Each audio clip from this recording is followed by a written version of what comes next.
post the link.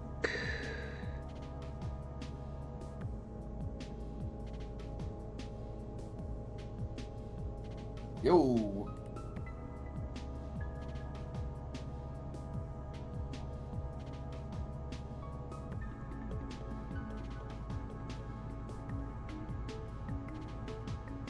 Hello. Hello. Hello.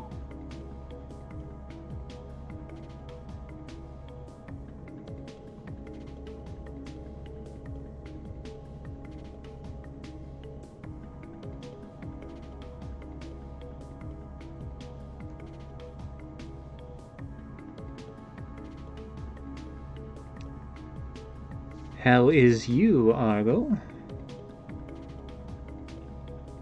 Pretty good. Cool.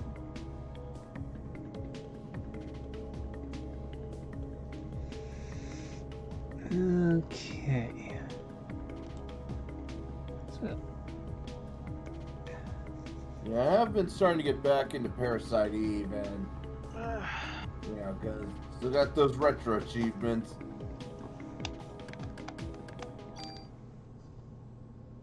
It was satisfying to gun down the crab in 2 rounds, though.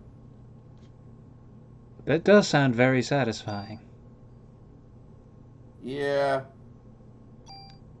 I'm not saying you did anything wrong, it's just that your methods, my methods, we're all gonna make it to the same point. I mean, really, the biggest clincher to all of it for me was just figuring out the pattern and then getting that shotgun.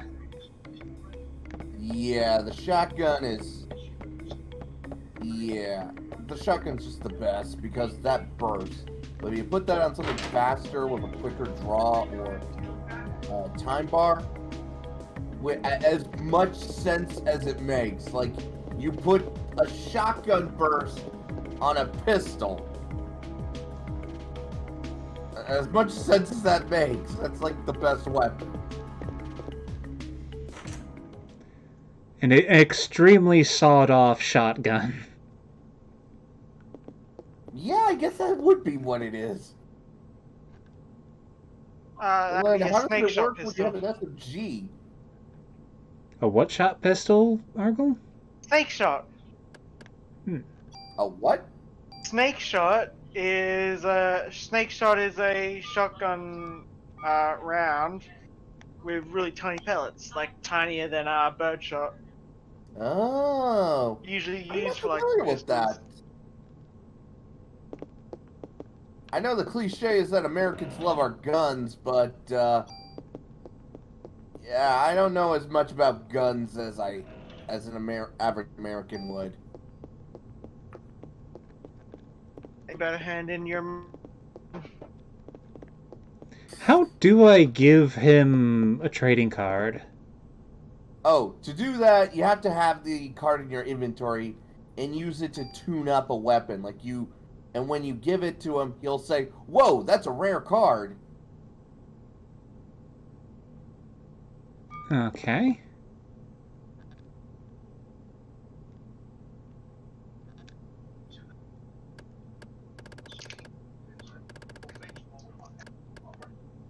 Yeah, so just give him that. Yep, see, one of a kind card, and yeah. Nice. I don't even know if you have to do this. I mean, you could. I mean, it's possible for you to just back out and be like, "Yeah, whatever, you can have the card." Yeah. I feel like that's kind of another one of like the little things that could be improved if this game were ever remade, re-released, is like just making some of the actions of the menu interface a little bit more intuitive or explained. Yeah, I can agree on that. But then again, this was during a time when the internet was a bigger thing, and yeah. So maybe they expected people to go on like forums and discuss things and trade I doubt it. information. You're putting too much confidence in people thinking that would happen. Well, that was the line of thinking when it came to that. What was that PS2 horror game where you could sight jack those Shibitos? Yeah, Like but that was Siren or whatever. Yeah, that yeah, was like a 360 era kind of thing though. yeah. Like that was I guess when internet that's was getting true. more Yeah, maybe I humanoid. just have too much faith in other people. Man, what are you doing? You don't need to do that. Hmm. I'm standing right here.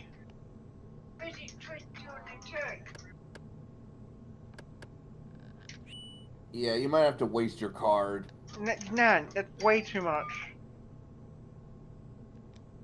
Yeah, you might have to waste your card on just some random item. Hmm. I Do you know. even I wish understand there how was that an works? option to be like, hey, can you just take this card? Yeah, I'll just store that for now.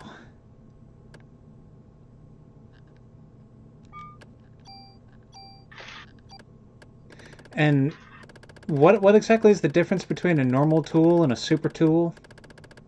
A super It's tool has the ability to swap to move a weapon or armor attribute, or uh, the piece buffs onto another item without destroying the item that you're moving the stuff from.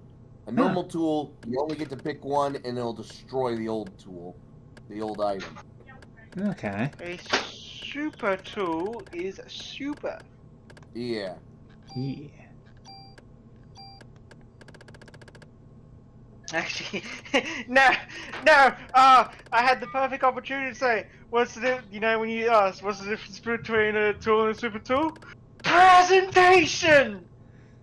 That is true. They keep trying to make live action movies, and now all I want to see is a live action Megamind.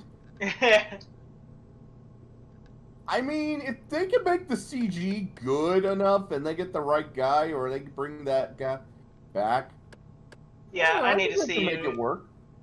I need to see Megamond again. Megamind, yeah. Yeah, Megamond. I just need to see that period. Like I keep seeing the memes and references to it. Yeah, it is one of those movies that the internet adores. It's like Shrek. Only with Shrek, it always has been loved, but Megamind is one of those things that the internet has latched on because they saw the greatness in it.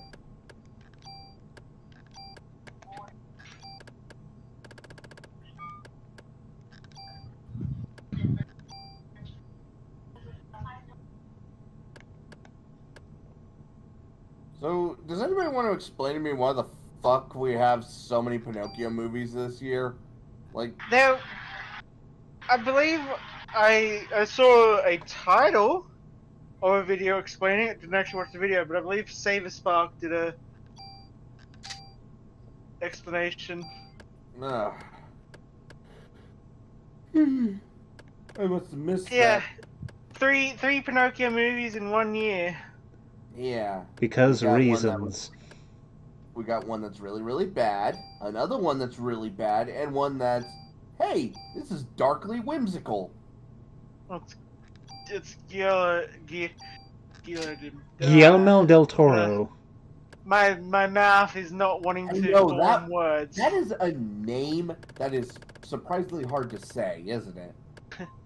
It is Spanish. I know. He's a great director. He's kind of like Tim Burton in the sense of he understands how to do horror and whimsy, though he's definitely more aiming with the horror. Whereas Tim Burton's like more with the whimsy. Kind of makes me wonder what happened if they both worked on a same project together. What would come out of it? Hmm. Probably nothing good.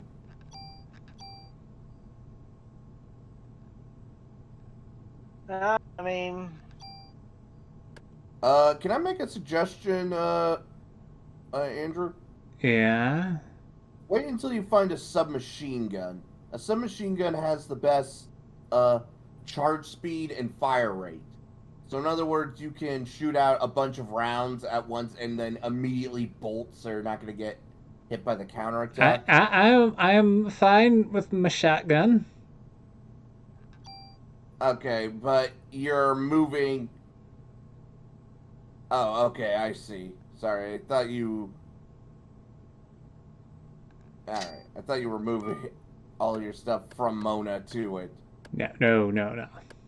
Sorry, that was my mistake. I'm tired. Yeah. Huh. You're Yeah, I'm with tired. you on that, Argle. I didn't get sleep last night. I had a weird dream where I was like watching an episode of Yu Yu Hakusho, but it was Kurama in a pool game with like a magical like pool shark. It was weird. I actually woke up wondering, was that actually an episode? I mean, because I know there was an episode where he went into a word game with some guy, but I don't think he played pool. I'm pretty sure Kurama did not play pool. Right. Yeah, isn't that like there's the episode like that word game where it's like you, letters get eliminated as you. Yeah, it. Because I think the one thing I remember from that is it's like I believe one of them needs to go to the toilet, but because of all the words eliminated, he says something like you like need John or something like that. It just Yeah, like because all right, how it was supposed to work is that they went to this house that was full of humans that were affected by demonic world energy, giving them a power, their own sort of territory, and one of them is he could set a certain word to not be said, and if you say it, your soul literally gets ripped out of your body. And so Kurama's like, I bet I can make you say a word, and the word is every letter in the alphabet, but every minute we go from Z, and that's eliminated, then Y, and so on. Yeah. And then Kurama somehow made the guy laugh, and we never see the face he made of how he did it. Not in the anime, not in the manga. It's one of anime's greatest mysteries.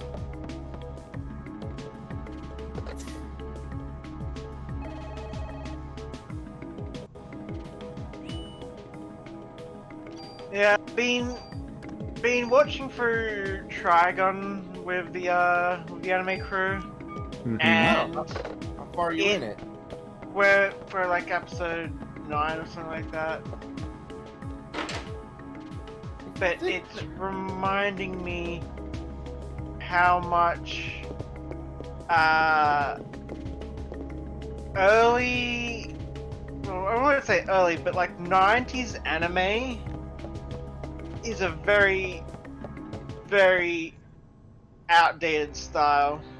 I don't know about you. I like that art style, but I can also see the problem. I really like it myself, though. That may be just nostalgia talking. Let me put it this way. I like 90s anime style more than early 2000s style, where they just started getting into digital, and they didn't quite master it, so you got kind of like off-looking characters. I mean, And then you get off-looking characters in the 90s. Oh no, you got that too, but that was Trigun. You get off-looking characters in all eras of anime. Yeah. I know. But yeah, no, it's more, so it's like, the biggest thing that stands out, like, okay, the art style, that's not exactly bad, like, that's fine. Like, okay, sure, it does kind of annoy me how,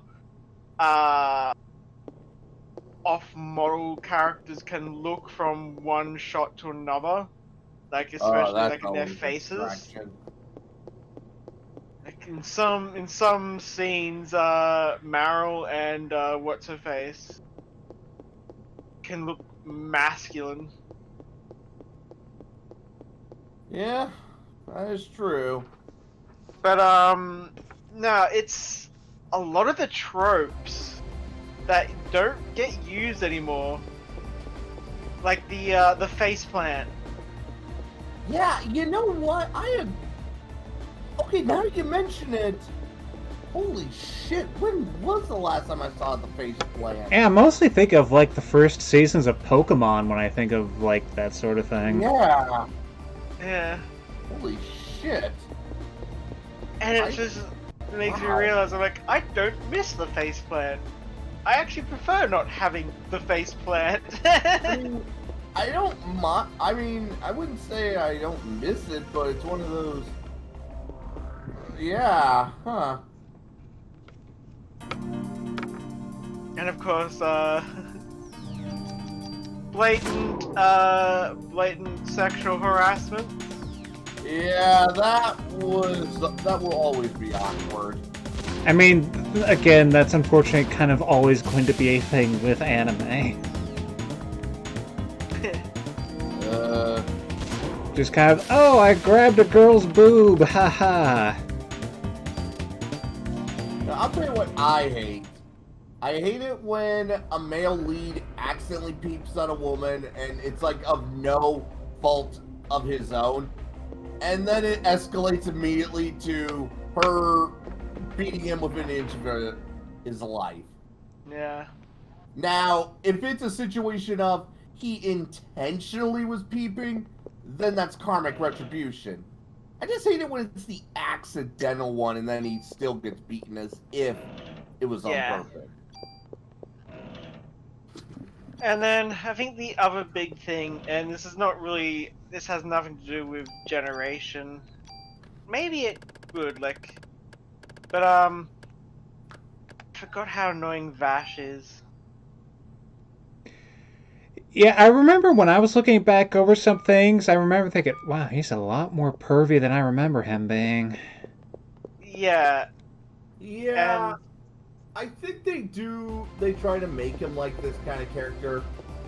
Then you find out about his backstory, and then it's like, oh. Yeah, and it's just like because we're watching it dubbed, it's that laugh of his is annoying. His voice. Okay, I did agree with you on that one. I like his voice actor, I really do, but that laugh, no. Yeah. And I do like the dub. I think the dub does a really good job. You know, especially since it's supposed to be a Western. Yeah, this is straight up an anime version of a Western. Yeah, good old space Western. Yeah, quite literally. I mean, that is literally it. Everybody landed on there due to, like, space-faring, like, colony ships. Actually, the planet called No Man's Land or Gunsmoke. Yeah, Planet Gunsmoke. But actually, that has me thinking of, speaking of 90s space cowboy whatever anime. Have you ever seen Outlaw Star? That is another one I need to watch. Oh no! Oh, now I remember who Vash's voice actor is. It's Johnny Young Bosch. Yeah, he was the Black Ranger. One of the Black Rangers. Sabo in One Piece, and of course, La Luche v Britannia in Code Geass. Yeah, I think Fox mentioned that. I think when we started watching Trigon, he's like, "You ready to watch the like one of the first anime roles of a Power Ranger or something like that?" Well, yeah, it wasn't the year 2000. It might have actually been. Yeah, I think that was his first. Yeah, that was his first. Yeah, that was his first dub role. And the next year, in the Pioneer dub, he was Shotaro Kaneda in Akira. Oh, so And, he got to take part in the whole Kaneda Tetsuo match. yeah. Yeah, that was his first role after Power Rangers. Yeah, I'm looking at Wikipedia.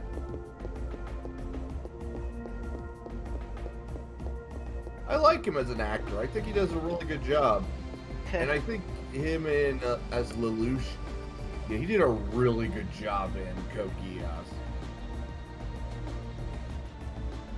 The other thing that kind of sticks out when you like look back at anime of that era is how like I guess it's how vibrant anime has become. With now since they do like digital coloring, there is a certain... back then cell shading, it definitely has a different amount of darkness. I mean, that's kind of what happens when you have something that relies on pigmentation versus, you know, the whole gamut of the rainbow. Yeah. So it definitely makes it so that when you watch an old anime and you have these dull colors and all of a sudden it's brighter, it shows up more.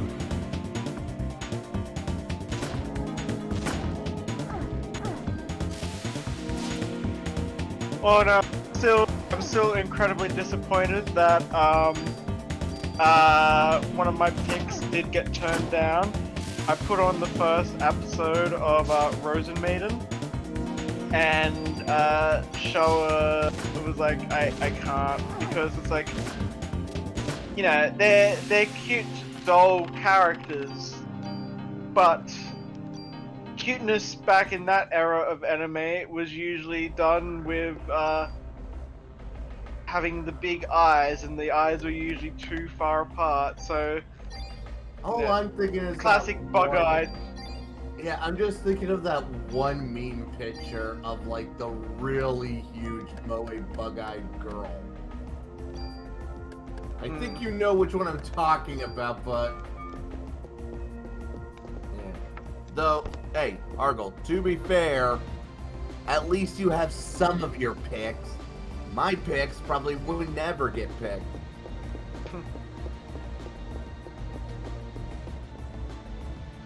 Though, to be fair, I probably would just want to watch all the anime on my own. Like, if I wanted to go watch Code Geass, I'll just marathon it on Netflix myself.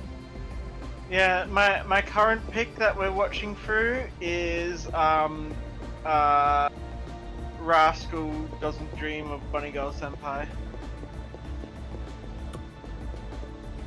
Okay. Yeah, I shouldn't even be surprised about any of those. So, to give you a brief rundown of what it is actually about, it's kind of like high school mystery. These weird phenomenon keep occurring at the high school. Like the first one is the titular character, the Bunny Girl Senpai. She's this actress that goes to the high school, and the main character sees her one day walking through the library in a bunny girl costume, and no one is reacting.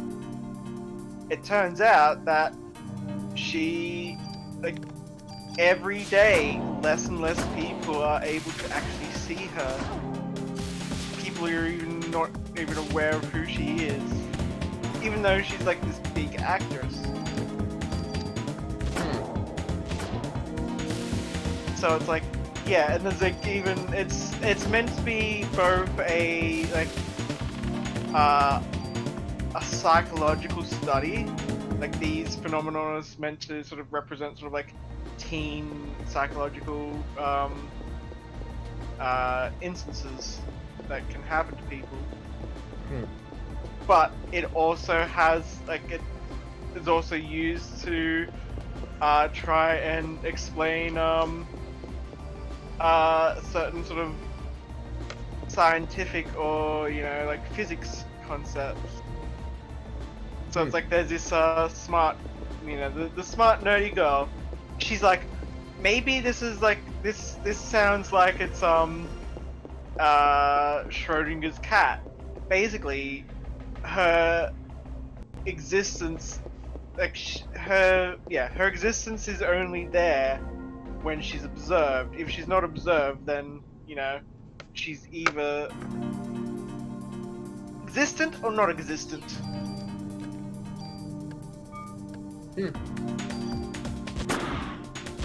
That's interesting. Speaking of other interesting, Johnny Young Bosch was the protagonist in Persona 4. Huh. I didn't even know that the protagonist in Persona did talk. He does. Except for battle lines. I know, it's mostly for the call out. But he probably does the voice for the English dub of the anime. Oh, you know what? Let me check. Probably would. Let's see. He was Artemis in the Sailor Moon S. If you care about that.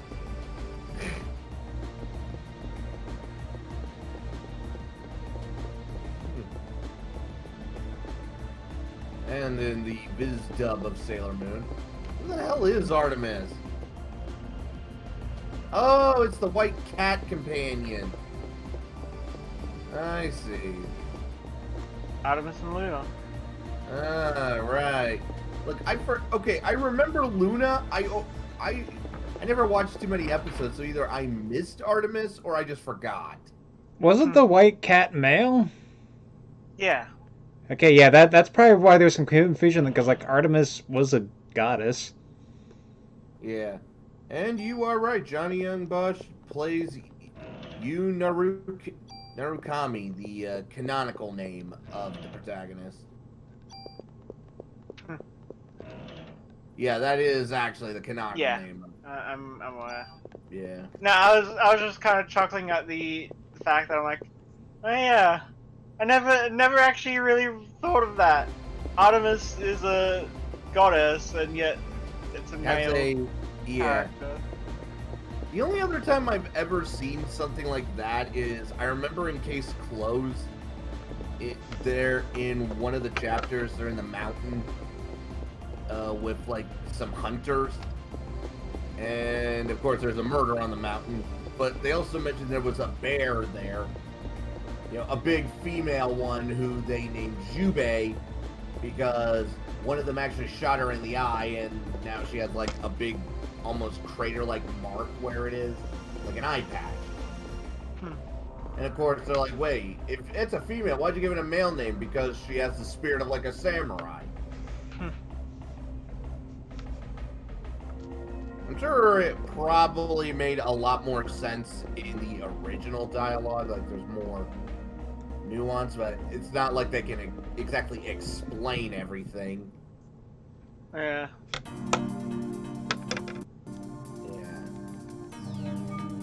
Usually there's some cultural reason to do that, but yeah.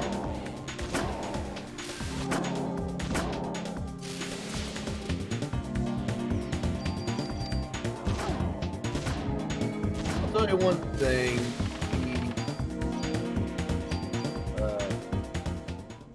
The Trigun anime will definitely pick up once you start getting more and more of the, Assassins of the Day kind of deal. Yeah, I think the last episode we watched was when they introduced the priest.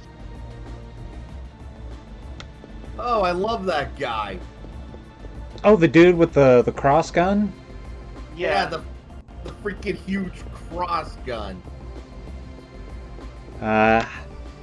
God, now that makes me think of the time. But oh yeah, that you could almost at one point in time you could always count on seeing at least one cosplayer playing him at some point. Yeah, he was. Yeah, it was.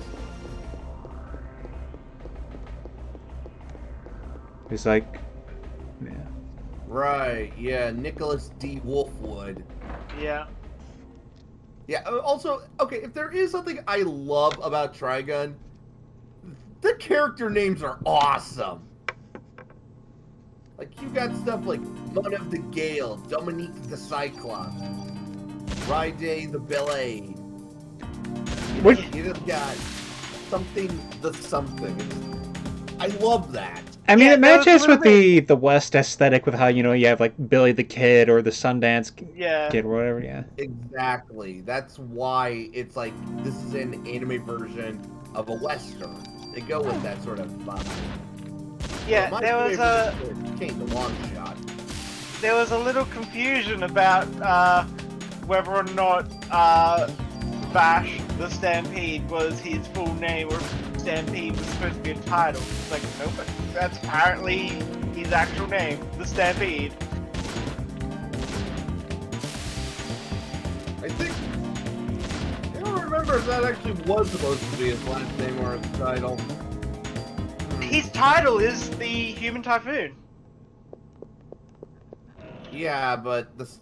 Alright, I'm gonna look this up. I'm gonna look up and see if that really is supposed to be his last name. Now that has to be thinking, regarding another franchise, is his full name Sonic the Hedgehog?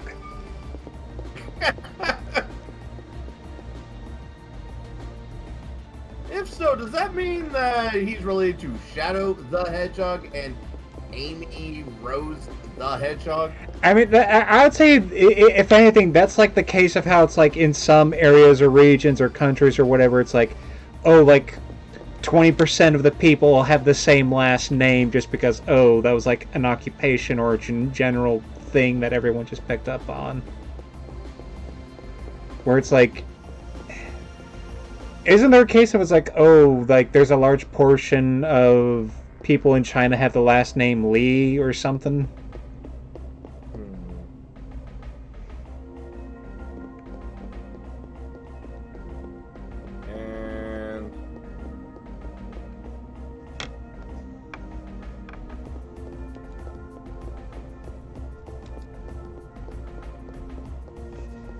And survey says I got nothing.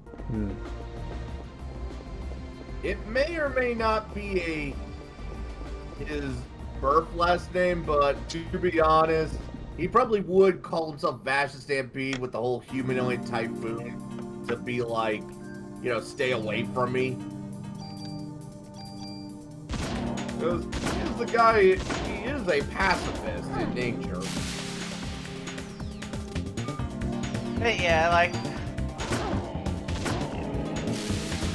I also like his love of donuts. Wait, what? Who's this talking about now? Oh, I love Vash's love of donuts. His favorite food. It's only like brought up in like the first episode. Like it never really... It's not a trait that continues. It is. It will. Where, as I said, 9 episodes in, and there's been no... It'll come back. Huh.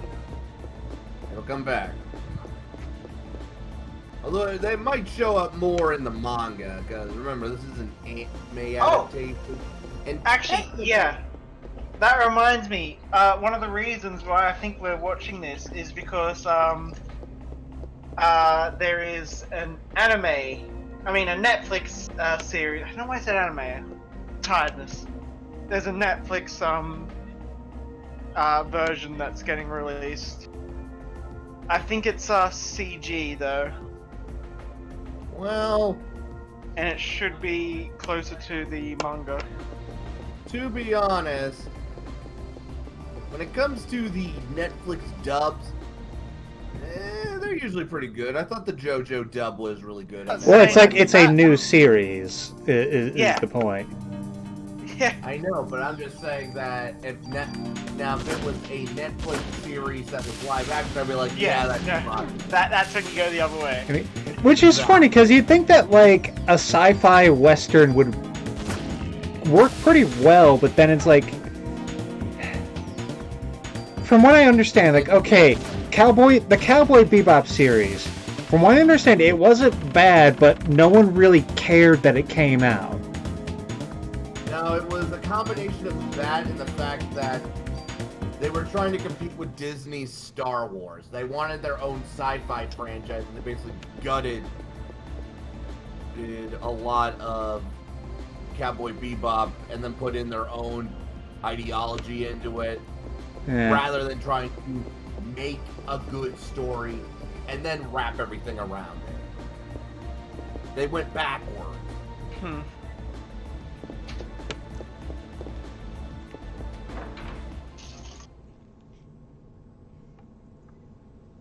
I just gave myself a paper cut. Nasty. Ugh. That's always suck. Hey, you got one of the cards you needed. Yeah. Damn, Monster! a monster. Let's see if I can't just blast it right away.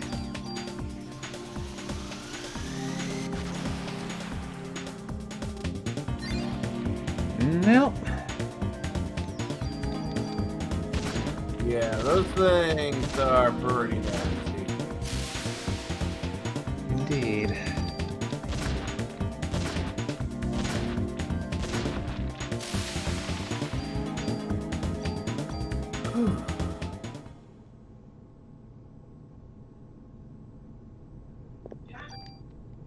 Hey, yeah, I think you'll enjoy JoJo's Bizarre Adventure all the way through.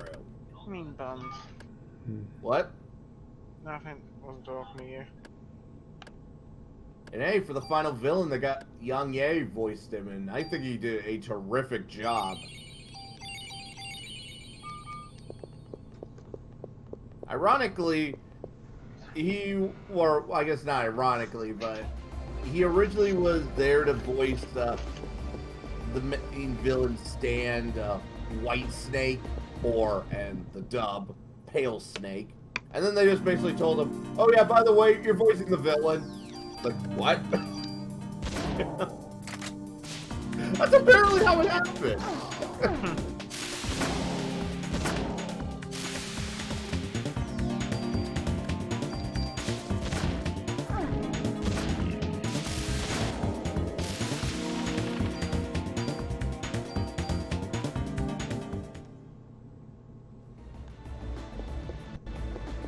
Still surprised we haven't gotten a Fire Emblem anime by now. Well, actually. I know we had that shitty OVA. I'm saying by now. Yeah, and it's like an actual full-on series because like they're so like the designs are very much anime. All the tropes, like the stories feel like they would fit a melodramatic fighting. With something like say 3 Houses, dude, you basically got a harem anime right there. The big question is, what one do you make into an anime? Okay, I can think of 2. I can think of 3 choices. You either go with the Blazing Blade, with Roy, and then or Binding Blade with Roy, and then Blazing Blade with Ellawood. So you kind of do the story of both. Or you do Ike's story, because that's always like the other one, continually going forward. Or you go 3 Houses with kind of like a slice of life shonen-esque anime. I feel like it's either that or they would probably focus on the Akanea saga with Marth just because he's like the first one. Yeah, but at the same time, the problem with that... That's literally what they tried to do with the first anime. Yeah. So, But with Marth, like, the way I see it with Marth is, he's not exactly the icon of Fire Emblem anymore. The most popular Fire Emblem game, I believe, is 3 Houses. So it's like because it was on a new console. It was one of the bigger budgeted ones, and plus the easiest for new players to get into. Before that was the 3DS one. And I mean, yeah, the 3DS was basically what saved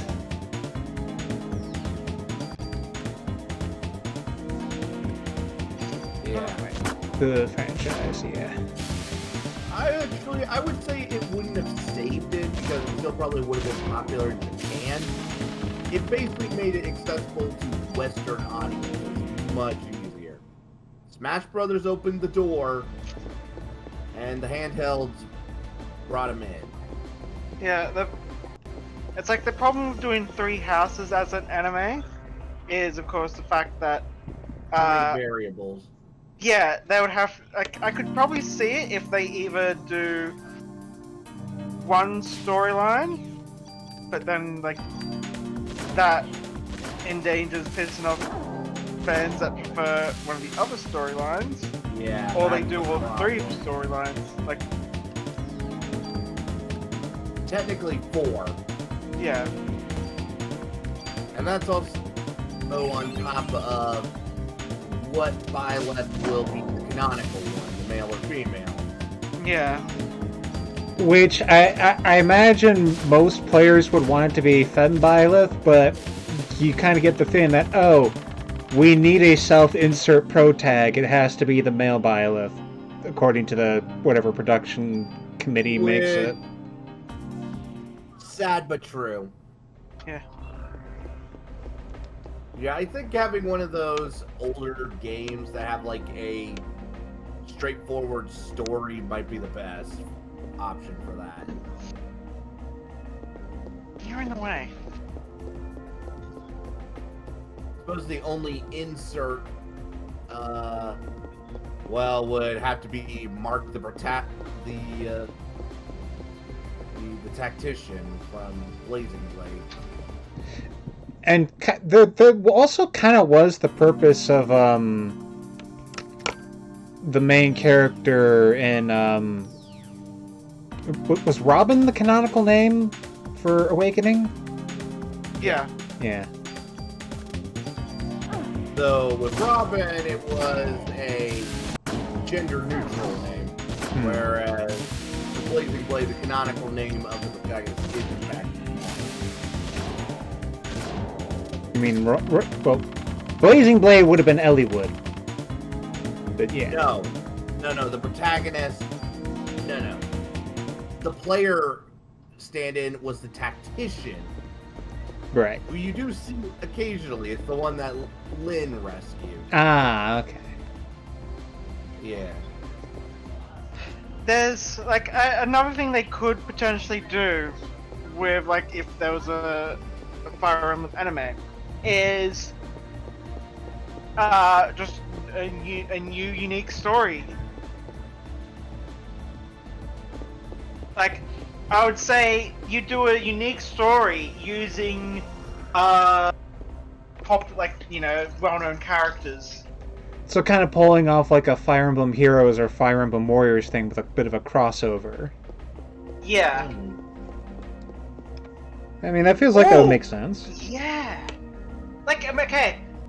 Yeah, imagine it's like this. It's like, maybe it starts off where it's like, oh, we have this this enemy that is threatening our kingdom. We have this magic archive that you can use to like look at some of the greatest tacticians and warriors. And then it does like a vignette of like different Fire Emblem eras. I suddenly feel like the best way to open up with that is a charging army's coming in. He opens up a book, and who comes out? But goddamn Hector with a spinning axe of doom! Because Hector totally would charge in head first like a boss. Although it could either be young Hector or badass Hector with a beard. It could, like, the character that is actually like guiding them through the archive could in fact be Tika. Yeah. Oh yeah, because that's the beauty of the Dragonkin. Yeah, it'd be adult Tika, and then of course there'll be an episode where you see young Tika. Mm-hmm. And then it gets like really awkward when they're like, "So this is what I grew up to be." Yeah. Yep. So who do you marry? Can't tell you that. Why not? Because that would be spoilers. Oh come on, you can tell me. Young lady, I am. I am not a young lady. I am easily 10,000 years old. Yeah, well, you're still acting like I mean, you're don't- 900. Don't forget, Fire Emblem does have that classic looks like a kid is 100 years old meme. Yeah. At least when it comes to the Dragonkin. No, who am I kidding? People still sexualize them. And who is it from Fates? Now it's not Naui. It's like there's the witch who's she's basically Tharja but young. Let's be honest. Let's see. Fire Emblem has everything. You got the cute girl, you got the rich girl, you got the lowly, you got the creepy goth girl who totally isn't making a voodoo doll out of you. Good old Tharja. Oh my god.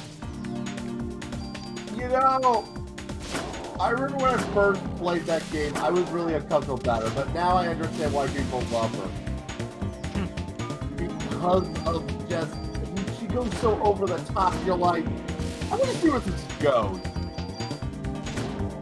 Dude, love the fact that like when you're looking for like Fire Emblem figures to buy, like official Fire Emblem figures, Jeez, one of them I'm is shocked.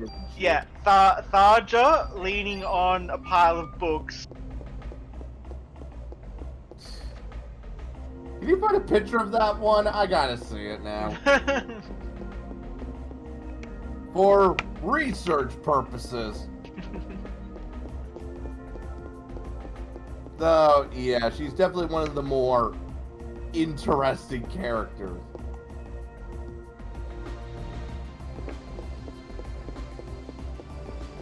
Oh god. What? Just typing it in. Every image that shows the figure is is all taken from one angle first. Of course. Let me guess. That ass? Yep. That ass!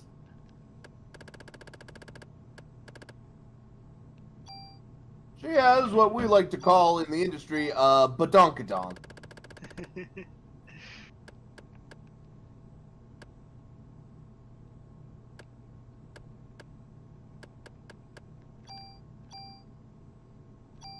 Well, then again, I mean, she is a powerful mage. Where else would it go? All that magic.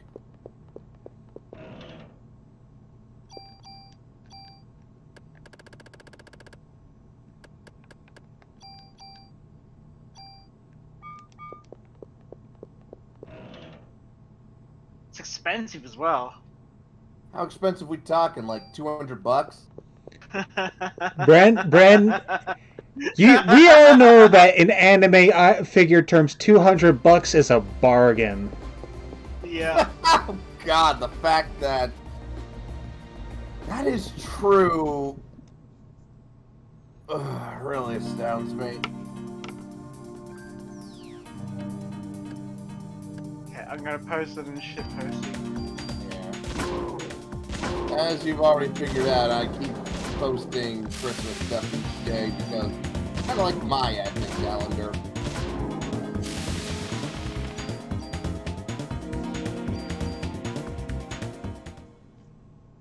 Yep. I can see why that's a popular one. Look at the detail on those books and the skull.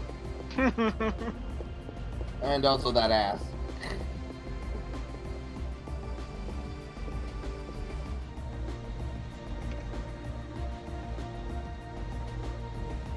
I mean, to be fair, she's basically wearing nothing. It's just like, yeah, it's sure, she's wearing a bodysuit that is as sheer as a stocking, and then she's just It's got like basically I'm wearing nothing gold at all. bikini.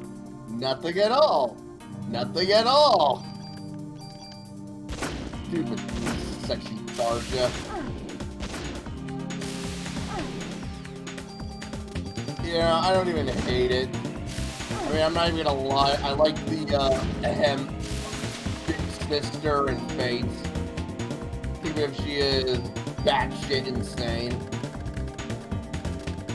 Camilla is also one of the other characters that gets a lot of fan love. I mean, what did you expect from Cowtit Camilla?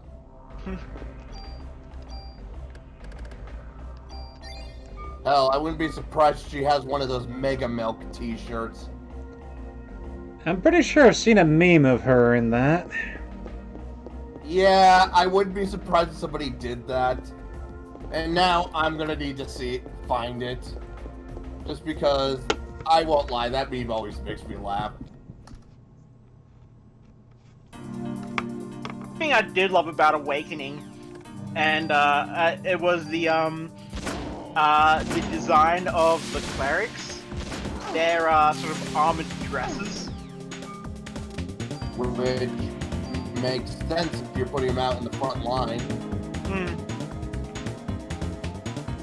Didn't quite make so much sense for why they had to have like the big hoop, like the actual hoop skirt, but I like it. Oh no, that was for the figures.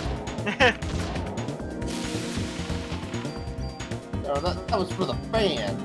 It is a tradition that has been passed down by battle clerics through the years. And yep, you were right. You probably did see it. Yeah, I think it's going to degenerate trash. Yeah, Camilla totally would be wearing that. Oh my god! Yay. You know what? I just realized she does kind of have. I know this is not going to mean anything to you, Bren. But she does kind of have buddy. God, now I'm blanking on name. What's it called? Lukoa? Lukoa, yes. Every time I fail to remember her humanoid name, I'm just like this. Yeah, I'm not surprised that she's also a popular one, though. She's great in fantasy. I wouldn't want Camilla as a real-life older sister, step or otherwise. Actually, I would not want to be part of that family in general. That's just a fucked up family. What with all the politics, the backstabbing, and the oh yeah, my dad's evil. Yeah, Fate is one of those games where it's like, out of the 3 stories that they wanted to tell, only one of them was actually good, and the other halves of that story actively ruin it. Which one was it? The Fuse story or the... No, the Fuse story is actually the worst. Ah. Oh, that. It's unfortunate. Really? You'd hope that the one you have to, like, earn would be the best one of all.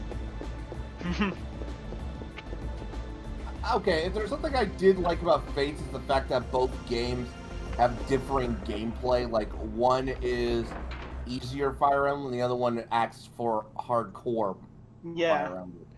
Which, I like the fact that if they're gonna make you buy 2 different flavors, the gameplay is radically different. Yeah, like, that should be how you handle, like, multi-version stuff. The problem is that the story was... Ugh. Yeah.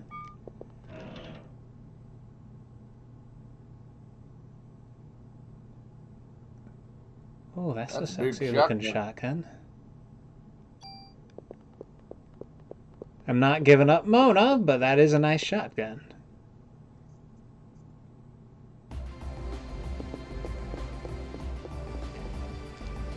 Yeah, like... It was Fates that was, it was Conquest that was considered the better story.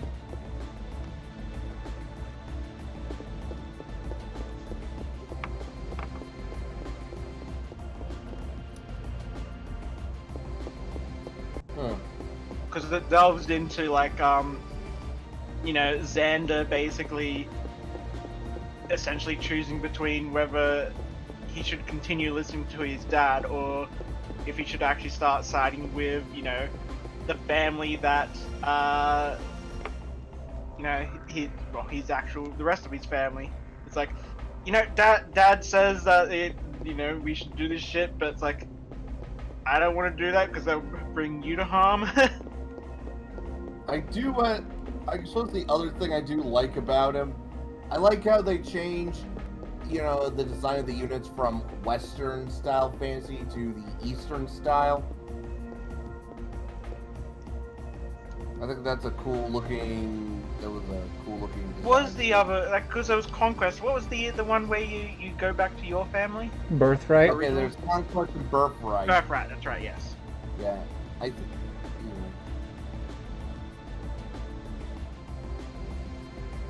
Maybe someday I'll go and play those.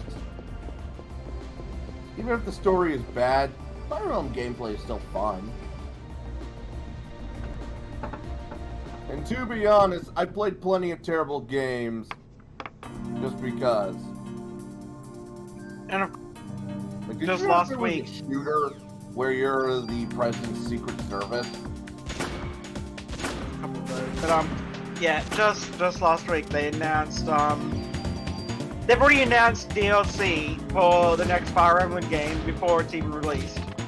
Yeah, that's the world we live in. Yeah. But I think it was probably it feels like it was a tactical move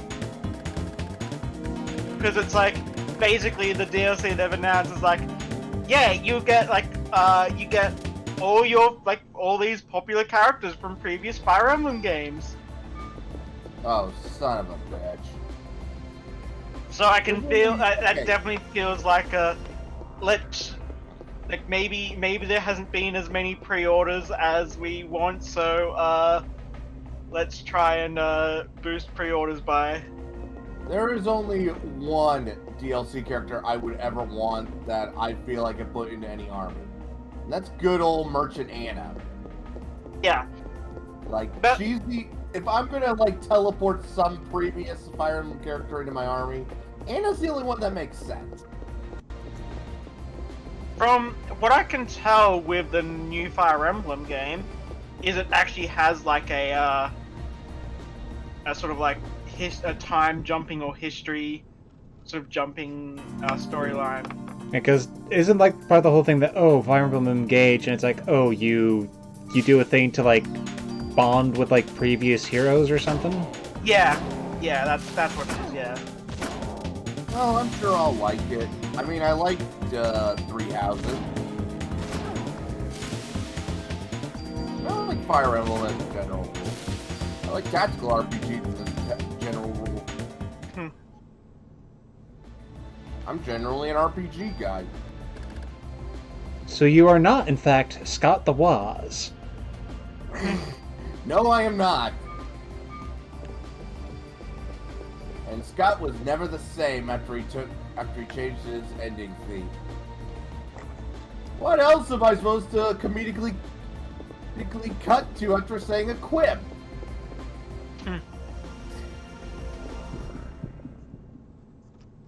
So for real, if that's his only controversy, I think he's doing good on YouTube. Yeah.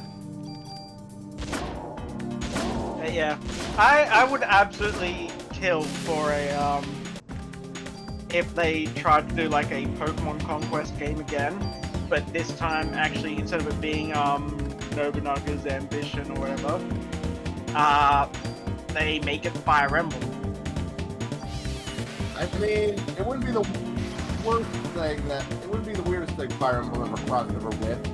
Somehow crossing over with Persona of all things. Well, it doesn't have to, sure, it could be a crossover, yeah, they could do a weird crossover, where it's not the Fire Emblem universe, it's a weird, it's not a crossover in the sense that they're going from one universe to the other, it's a completely new setting, where it's these Fire Emblem characters are in their own Pokemon world, so it's like it's treated as if it's completely normal, if you know what I mean. No, I'm with you on that. So what Pokemon would each one have? Well, yeah, I suppose that's what they would probably do. Because I was thinking, the two ways they could do it is, no, here's how it's done. It's not. You play as a, like, you know, it's like this, like, I guess you could call it a war trainer or whatever, where you're, instead of recruiting other characters, you're just catching Pokemon and using them as your army. And like all these other like important like Fire Emblem characters are just basically other generals that generally want to kick your ass. Well, it could even be like it's like this. It's like, oh, in this Pokemon region, we have these grand tactical battles that simulate like, you know, these war games. Yeah, no, I know where you're coming from. I think the alternative would be a mystery dungeon style situation where the Fire Emblem characters are turned into a Pokemon that matches them. Yeah.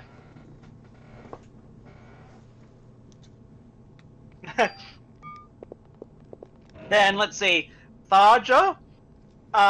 She would either have to be a Miss Magius or a Gothitelle. Also, for some reason, I could. Okay, she wouldn't turn into one, or maybe she would if she was cosplaying as Anka and she had a Copagrigus. Like, I totally could see her having a Copagrigus on her team. All the better to grab my beloved. Here's what they do. They even give us like new form variants of Pokemon. So it's like Tharja, the Gothitelle. Instead of the big gothic dress, you actually for the first time get to see what Gothitelle's legs look like. And she looks like Anka. And that's when more Anka dances show up. Actually, I'm kind of surprised no one Anka's did not a that with Pokemon brand. Not with that attitude. What? I'm a man of culture.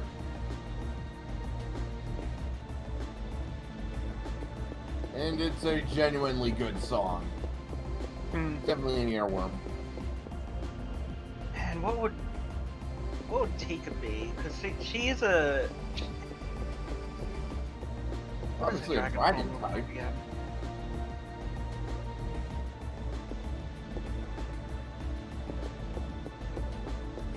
Well, I know one thing. Edelgard would probably be a B sharp. Yeah. You know what? I'm gonna say this as vaguely as possible. I'm very disappointed with B Sharp in I almost said Sun and Moon in Gen 9. Very, very wasted potential. Okay. Well, I mean, I know that Homer's band hasn't done any good performances later, but come on. Also, I just realized we've been saying the name wrong. It's Tiki, not Tika. Or at least I've been saying the name wrong. Oh. Okay, yeah, I can see why you were disappointed. Like, okay, yeah, yeah, I see where you're coming from.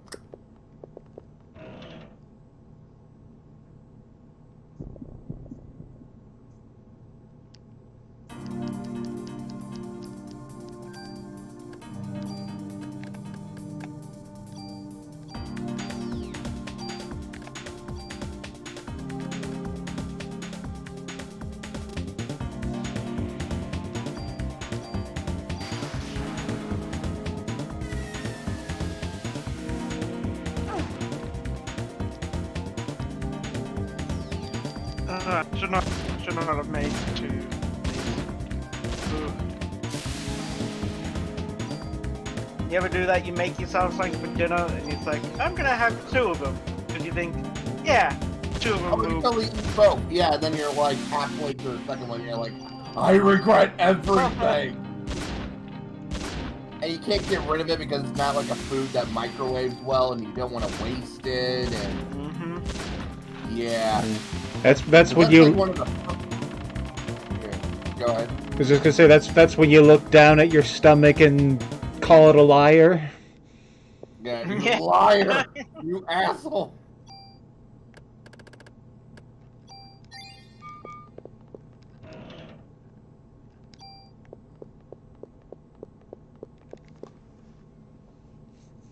You sit on a throne of lies. Shit, I forgot that there was a second Fire Emblem Warriors game. There was? Yeah. What? Bitch, I can't remember anything anymore. Right, it was the Three Houses spinoff, right? I think so, yeah. Yeah, Three Hopes. Yes. Did that come out? I just remember it being announced. Bitch, I can't remember anything anymore. I just... It was,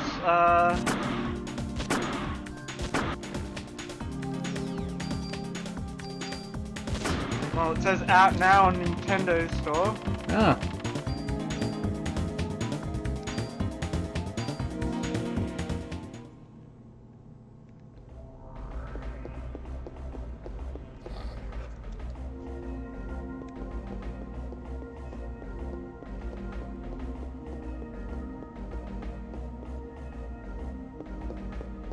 June 24. Hmm. Been out that long. Really? Wow. Man, where does the time go? I know, It feels right? like it was announced in June. Yeah. Or at least, like, maybe early spring? Yeah.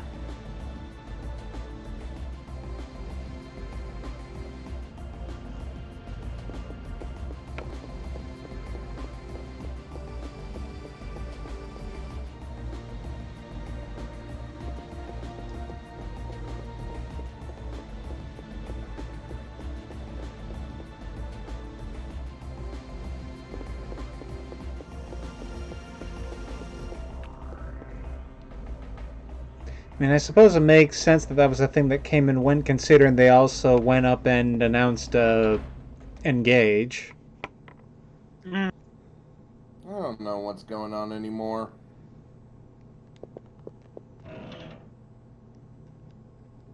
And, God. I do not look forward to the moment I wake up one day and realize Tears of the Kingdom came out like 5 months ago. Sorry, what? Tears of the Kingdom. The Yeah. the Breath of the Wild sequel. Oh. Which probably would have been out by now if they didn't decide to push it back. Right.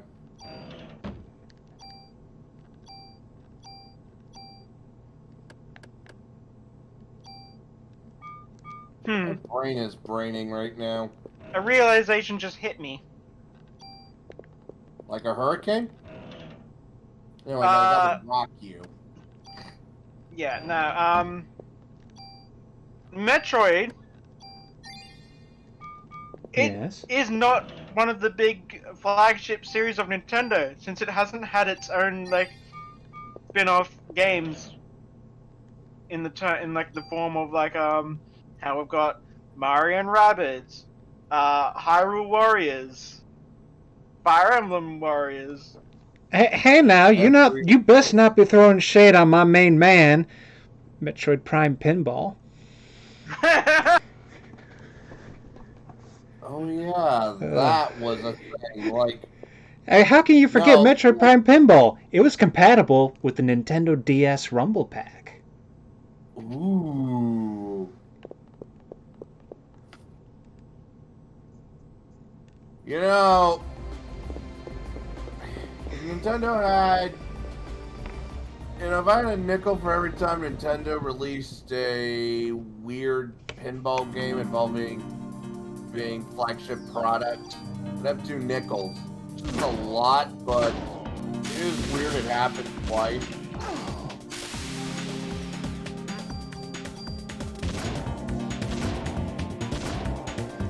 But, like, thinking Three, on if it, you consider Pokemon. yeah, I mean, because Pokemon, that is Pokemon Company, and that is owned in part by Nintendo. Yeah, so that's Metroid, Mario, Pokemon. I forgot about Mario. I was referring to Pokemon and Metroid. I Oh. forgot Mario had a pinball game. You know what actually does surprise me? I know there was the Kirby Tilt and Tumble, but we never got a Kirby pinball game. Wasn't there a Kirby pinball game, though? It feels like there was. I could have sworn there was a Kirby pinball game, now that you mention it. Oh my god, there was Kirby's Pinball Land! Holy shit. Of course, our little Puyo Boyo would roll up into a pinball And table. it was on the original Game Boy. No wonder I forgot about it. Well, it features 3 pinball tables owned by classic bosses of the Kirby series, which include Krakos and the Puppet Bros! Yeah. Like, thinking on Metroid, like, I know there was also, like, the Federation Force spin-off of Metroid Prime, which, like, honestly, I think probably would have done a lot better if it was released during a different time. Mm-hmm. And it's like, you know, it's funny. It feels like the Metroid universe could potentially slot into a lot of, like, genres or fit out into other, like, other types of games if they gave it a chance. Yeah, like here we go. Federation Force 2. But this one's an XCOM tactical game. I would play it. Yeah, I'd play it. I would at the least consider it. I am shit at tactical games, but I fucking love Metroid. Maybe you should play XCOM Enemy Within or XCOM 2.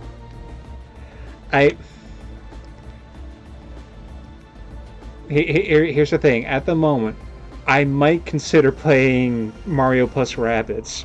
Because the actual chance percentage calculations in XCOM, I don't think I would eventually be able to handle. Yeah. They use a bell curve. First rule of XCOM, do not trust anything. Like, maybe at one point I'll try that one spin-off where, like, you can have one of the snake ladies on your squad. Oh, the Chimera Squad, yeah. Yeah. Voiced by Luna from Hell of a Boss. And I believe that one is also considered the easiest. Okay. Yes, but with a bit of a caveat. You do. Let me guess. It's considered easier because you don't have to worry about like the Avatar project because there's no time limit. Yeah, but I'm just gonna put this out here. It's easy, yes, but you do get to choose who to deal with first, and depending on which case you follow first, you may have a harder boss fight than others. Fair enough. Mm-hmm. Yeah. Yeah, to the point where, okay, I was playing on normal, and I picked the wrong thing, and I had to lower the difficulty just to get past it. Frustrating.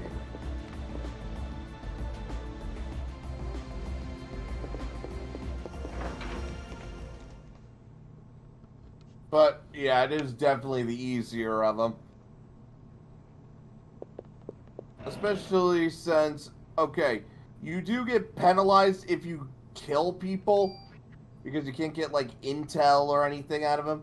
But all you need to do is just buy some tranquilizer round, slot it into your gun, which, well, you take a little bit of damage penalty, but boom, you don't have to worry about doing like specialized ways to knock down enemies. Yeah, I've been playing through XCOM 2 at the moment with a bunch of mods, and one of the mods adds the snakes as playable or recruitable soldiers. And I actually have a squad that I usually use for like doing like the covert missions and that, and I just call them the Snake Squad. Or the Snake Squad. Yeah, I could see that. There is a YouTuber who does like can you beat XCOM challenges with like a mono group. Some classes are definitely better than others. And then for Halloween he used a modded one. Can you beat XCOM with the Necromancers? It was something. Although usually I just modded in voices. So I can have like Gordon Freeman from Freeman's Mind, Carl from Aquitude Hunger Force, a clone trooper. Yeah, I've one of the voice packs I have is Ordis. So that way when I use the Spark, I give the Spark Ordis voice. Ah, that's a good one, yeah. And yeah, the Spark is basically a robot that you can build. Yeah, you can just give that robot a lot of good voices. Like you go for RoboCop, a Terminator, Ordis. Sorry.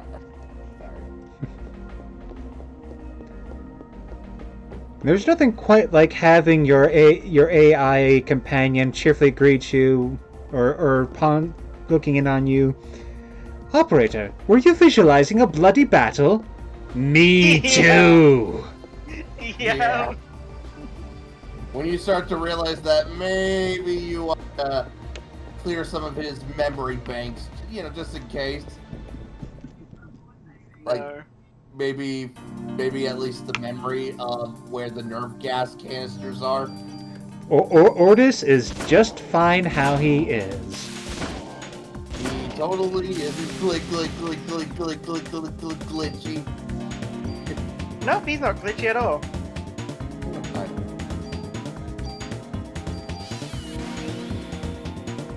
I mean, you do know what Ordis is, right? Like, I'm not sure if you have, you haven't played it in years, so. Nope. What exactly is he? So he was he was basically a mortal that was turned into an AI. I think through a weird process. Okay. Yeah, because from what I recall, I think he tried to take out some very important people. If not the seven, then like a bunch. Yeah. And they were amused and like, ha, we're gonna turn you into a virtual slave. Yeah. Yeah, that makes sense. I mean, let's be honest, they were as powerful as they are, they totally would do bullshit like that. And I mean, it kind of winds up being the thing you realize, huh, the Orkin were fucking terrible people. And their civilization deserved to die. Oh, yeah. It's like, it's kind of a weird thing when you think about it, that it's like, they saved killing people for their own kind. Like, it's like, oh, like, you know, you're an Orkin, you've done something bad, so we're going to basically execute you. That's what you deserve. But if you weren't... like, freaking, I have no mouth, but I'm a scream penalties for everyone else. Yeah, basically! It's like, oh, you were one of our greatest soldiers. Guess what? You get to serve us forever as a suit of armor. Oh, and the best part is, we're not even going to erase your mind so you can just be a mindless slave. No, you're going to remember everything. Like, just to twist the knife, right? Yeah. Yeah.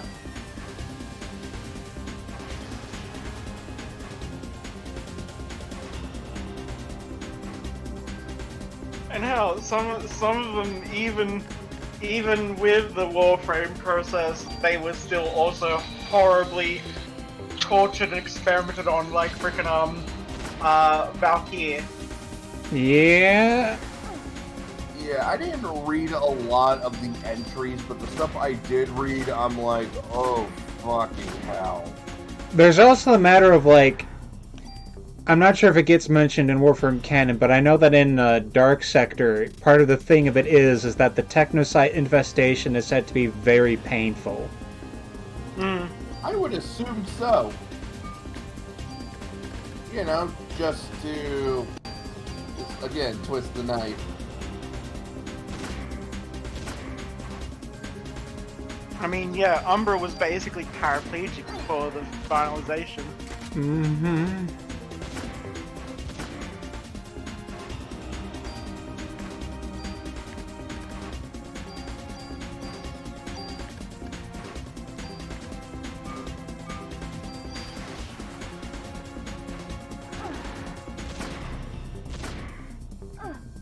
Actually, just loaded up Warframe.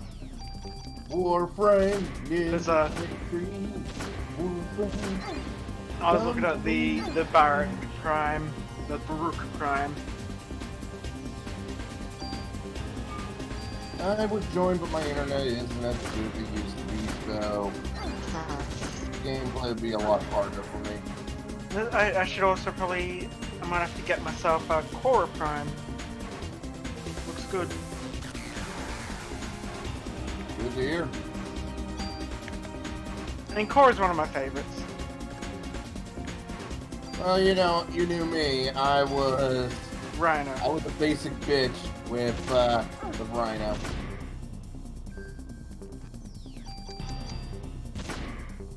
What can I say? I just love just stomping on the ground like a boss. So, Digital Extremes is publishing a new game. It's not made by them, but they're publishing it. It's called Wayfinder, which is basically fantasy Warframe. It's like an MMO, third-person, heroic lootathon, and it's at this point that I've realized. Oh, fucking hell! What? Game over. You just gamed over. And here's the thing: with the Chrysler Building, you can't save. Yeah. Do the layouts stay the same at least for each save, playthrough, or whatever? I don't think they do. I mean, keep that just in case, but I don't think it saves. Yeah. Well, that's going to have to be an unfortunate end to this stream. Ugh. Yeah. But yeah. And this is why I recommended the pistol and submachine gun. Oh, wow. Firing speed becomes a lot more valuable later. Yeah. But that's life. Mm-hmm.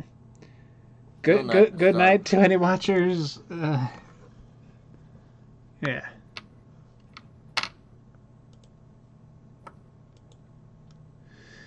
All right.